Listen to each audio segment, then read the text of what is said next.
முன்னாடி வீடியோவில் வந்து பார்த்தீங்கன்னா இந்த மாதிரி ஒரு டேட்டாவில் டாப் 5 வேல்யூஸ் இல்லை டாப் 10 வேல்யூஸுங்கிறது எப்படி ஃபில்டர் பண்ணலாம் அப்படிங்கிறத நம்ம வந்து பார்த்தோம் இந்த மாதிரி வேல்யூ ஃபில்டரில். அதே போல் டாப் 5 வேல்யூஸை இல்லை டாப் 3 வேல்யூஸை எப்படி இந்த மாதிரி சிம்பிளாக கண்டிஷனல் ஃபார்மேட்டிங் யூஸ் பண்ணி ஹைலைட் பண்ணலாங்கிறத இப்போ நம்ம பார்க்க போகிறோம். அது ரொம்ப சிம்பிள் தான். நம்ம எந்த டேட்டாவை பேஸ் பண்ணி டாப் வேல்யூஸை ஹைலைட் பண்ண போகிறோமோ அந்த டேட்டாவை இப்படி இந்த மாதிரி இந்த காலம்னு பேஸ் பண்ணி நம்ம செலக்ட் பண்ண போகிறோம்னா இந்த காலமை செலக்ட் பண்ணிட்டு ஜஸ்ட் வந்து பார்த்தீங்கன்னா ஹோமில் கண்டிஷனல் ஃபார்மேட்டிங்னு ஒரு ஆப்ஷன் இருக்கும். கண்டிஷனல் ஃபார்மேட்டிங்கில் போயிட்டு இங்கே வந்து பார்த்தீங்கன்னா டாப் ஆர் பாட்டம் ரூல்ஸ் இருக்கும்.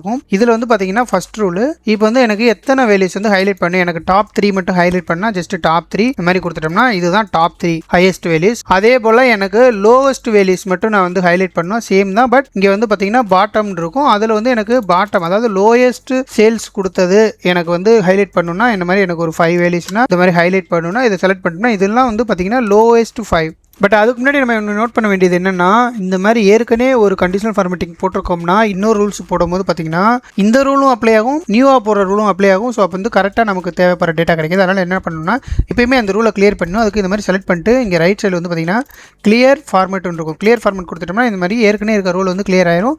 இப்போ இதை செலக்ட் பண்ணிட்டு same conditional formatting top or bottom ரூல்ஸில் இந்த மாதிரி பாட்டம் மட்டும் வேணும்னா பாட்டம் செலக்ட் பண்ணிட்டு எத்தனை வேணும், எனக்கு வந்து லோவஸ்ட் 3 மட்டும் வேணும்னா இந்த மாதிரி செலக்ட் பண்ணோம்னா நமக்கு வந்து லோவஸ்ட் சேல்ஸ் வேல்யூ உள்ள 3 தான் நமக்கு ஹைலைட் பண்ணி கொடுத்துரும். அதே போல் இந்த ரூல்ஸ் கிரியேட் பண்ணும்போது எனக்கு இந்த மாதிரி ரெட் கலர் வேணாம், எனக்கு வேறு கலர் வேணுங்கிற மாதிரி அதே நம்ம வந்து பார்த்தீங்கன்னா கஸ்டமைஸ் பண்ணிக்கலாம். அது எப்படின்னா இங்கே நம்ம ரூல் போடும் போதே வந்து பார்த்தீங்கன்னா இங்கே வந்து பாட்டம் போடுறோம்னா இந்த இடத்துல வந்து பார்த்தீங்கன்னா நமக்கு கலர் சேஞ்சஸ் பண்ணிக்கலாம். இந்த மாதிரி எல்லோனா எல்லோ இல்லை கஸ்டமைஸ்டு கலர் வேணும்னா கஸ்டம் ஃபார்மேட்டுன்னு கிளிக் பண்ணிவிட்டு இங்கே வந்து பார்த்தீங்கன்னா கலர் ஃபில் பண்ணிக்கலாம். இல்லை வந்து பார்டர் பண்ணால் போட்டுக்கலாம், ஃபாண்ட் மாற்றிக்கலாம், எல்லாமே கஸ்டமைஸாக நம்ம வந்து ஃபார்மேட்டிங் பண்ணிக்கலாம்.